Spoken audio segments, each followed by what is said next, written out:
kok musim hujan di Jepang cuma sebulan ya? Mulainya dari mana? Berakhirnya di mana? Dan ada nggak sih daerah yang nggak kena hujan sama sekali? Langsung aja kita bahas bareng-bareng ya.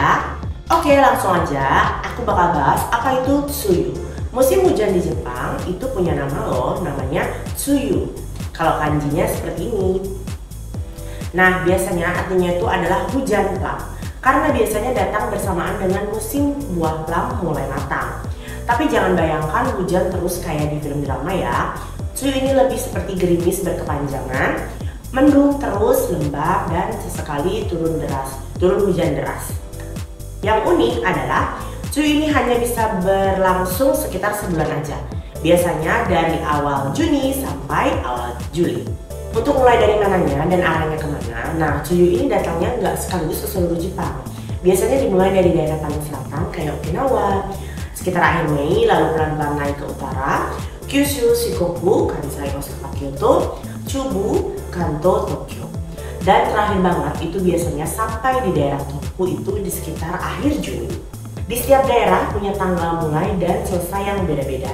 Dan ini diumumkan resmi setiap tahun oleh Badan Cuaca Jepang. Makanya kalau kalian mau liburan ke Jepang bulan Juni, penting banget untuk cek info tsuyu dulu ya. Oke, selanjutnya adalah kalian penasaran nggak sih ada nggak daerah yang nggak kena tsuyu atau nggak kena musim hujan di Jepang? Jawabannya ada. Nah, Hokkaido, pulau paling utara Jepang, hampir nggak pernah ngalamin tsuyu karena letaknya jauh di utara dan punya iklim yang beda. Hokkaido tetap kering dan sejuk saat daerah lain lagi sibuk bawa payung. Jadi buat kalian yang pengen liburan ke Jepang tapi anti hujan, Hokkaido di bulan Juni-Juli bisa jadi pilihan terbaik. Udara segar, banyak bunga mekar, dan bisa keliling tanpa harus was-was kehujanan. Oke, di awal video aku udah mention tuh tsuyu di Jepang cuma sebulan, tapi kalian penasaran nggak kenapa sih cuma sebulan?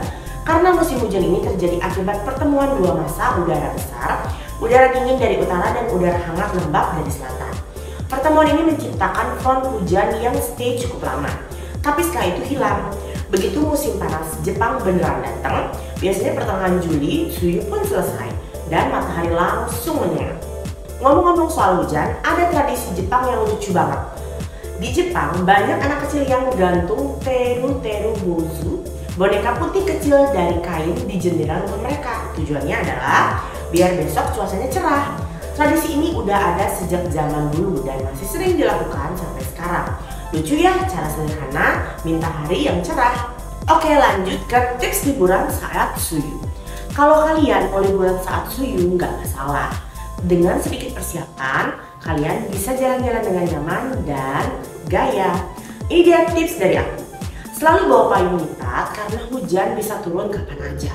Gunakan umbrella holder yang biasa dikaitkan di tas atau koper. Ini bikin tangan kamu tetap bebas dan gak ribet. Banyak dijual di Daiso atau toko serba 100 yen.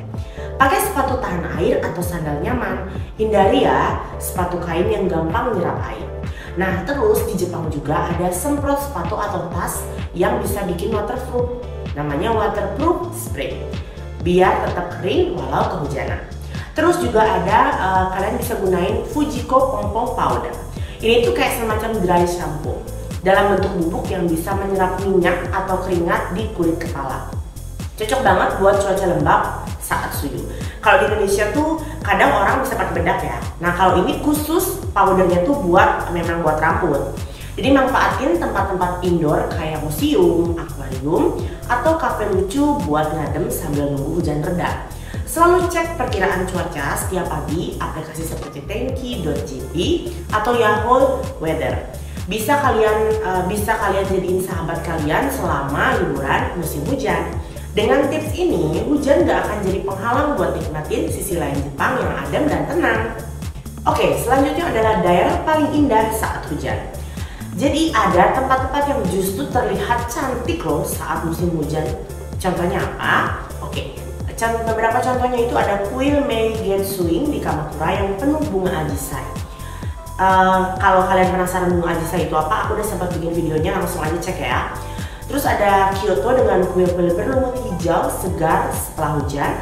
Danau Ashi di Hakone yang berkabut bikin suasana kayak film Ghibli. Hujan bikin suasana jadi lebih tenang, sejuk dan romantis. Jadi kalau kalian sikapi dengan santai, Tsuyu ini bisa jadi momen yang menyenangkan juga loh.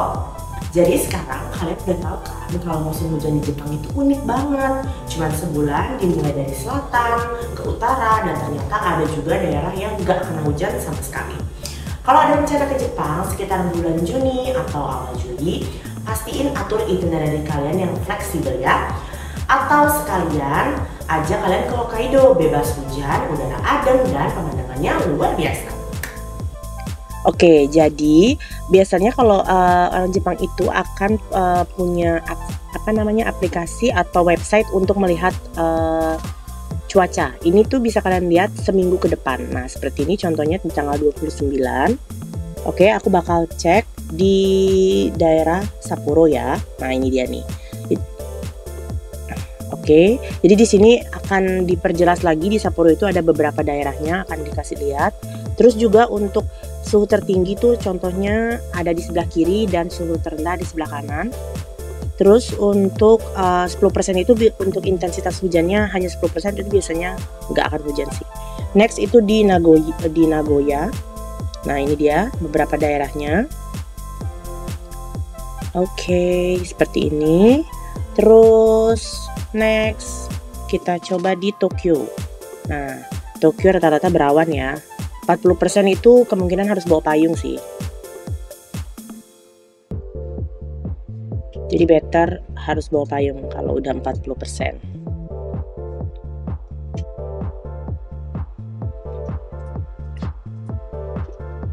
Oke, next kita coba di Naha, Okinawa. Nah, rata-rata hujan nih. Kalau udah kayak gini itu pasti hujan. Jadi better kalau kalian sebelum pergi lihat langsung aja bawa payung. Oke. Nah, ini kalian bisa lihat per harinya ya. Jadi seminggu dari tanggal 29 itu kalian bisa lihat sampai tanggal 5. Nah, jadi beda-beda nih.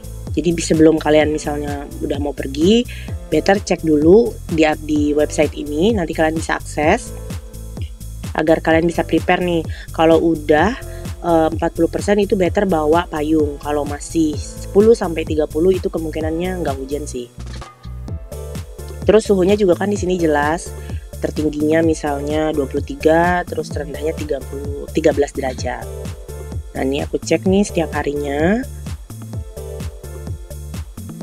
Oke, di tanggal 5 seperti ini. Wah, rata-rata di Okinawa hujan ya. Oke, jadi seminggu. Jadi catat ya, seminggu kalian bisa cek tuh. Terus terakhir aku mau cek yang di Kochi. Nih daerah Kochi. Oke, kayak gini. Nah, ini 30% nih masih kemungkinan gak hujan nih, jadi masih aman. Oke, sekian informasi dari aku untuk hujan di Jepang, dan juga untuk apa aja yang perlu dibawa, apa aja yang perlu kalian persiapin, dan salah satunya juga website yang bisa kalian akses pada saat kalian di Jepang buat kalian prepare kalau kalian mau jalan-jalan. Oke, sekian dari aku. Jangan lupa like, comment, dan subscribe. Bye bestie.